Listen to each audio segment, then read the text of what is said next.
আজকে আমাদের উত্তরবঙ্গের একটি জনপ্রিয় পিঠা পাতলা পিঠা আপনাদের সাথে শেয়ার করব। এই জন্য কিছু পরিমাণ আটা, তার সামান্য পরিমাণ লবণ আর এখানে পানির পরিবর্তে গরুর দুধ দিয়ে ভালো করে মেখে নেব। মাখার সময় খেয়াল রাখবো এর মধ্যে যেন আটার কোনো দলা বেঁধে না থাকে।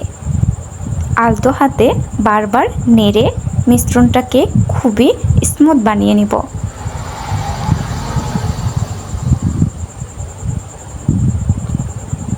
মিশ্রণটা যখন এই পর্যায়ে আসবে, দেখুন আমি দেখাচ্ছি, এরকম পর্যায়ে আসবে তখন রেখে দেব।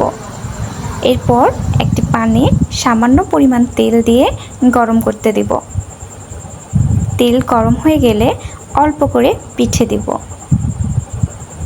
আটা অল্প অল্প করে দিয়ে চারদিকে নাড়িয়ে চাড়িয়ে দেব।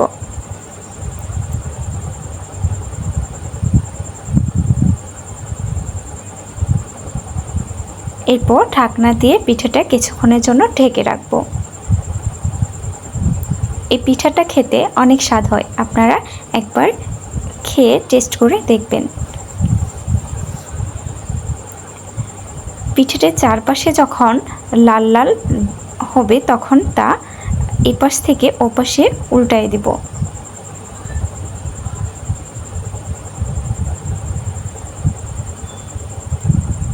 কিছুক্ষণ ভেজে নিব।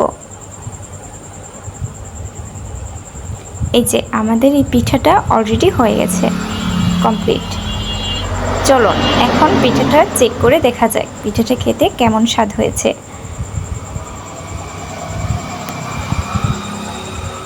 দেখুন কীরকম মচমচে হয়েছে, চারপাশে মচমচে হয়েছে আর মাঝখানে খুব একটা স্মুথ হয়েছে। পিঠাটা খেতে অনেক সুস্বাদু হয়ে থাকে। শুধুমাত্র চালের গুঁড়া এবং দুধ দিয়ে এইমাত্র দুটি উপকরণ দিয়ে আপনারা এই পিঠের স্বাদটা গ্রহণ করতে পারেন। এই পিঠেটা খেতে খুবই সুস্বাদু হয়। এটি শুধু খালি মুখেও খাওয়া যায়, আবার তরকারি দিয়ে খেতেও অনেক স্বাদ লাগে। এটা যদি আপনি মিষ্টি লাউ ভাজি দিয়ে খান তাহলে আরও বেশি স্বাদ লাগে। এই যে দেখুন আমি এখানে মিষ্টি লাউ ভাজি দিয়ে পিঠাটা খাচ্ছি। এটা খেতে আসলে অনেক সুস্বাদু হয়েছে।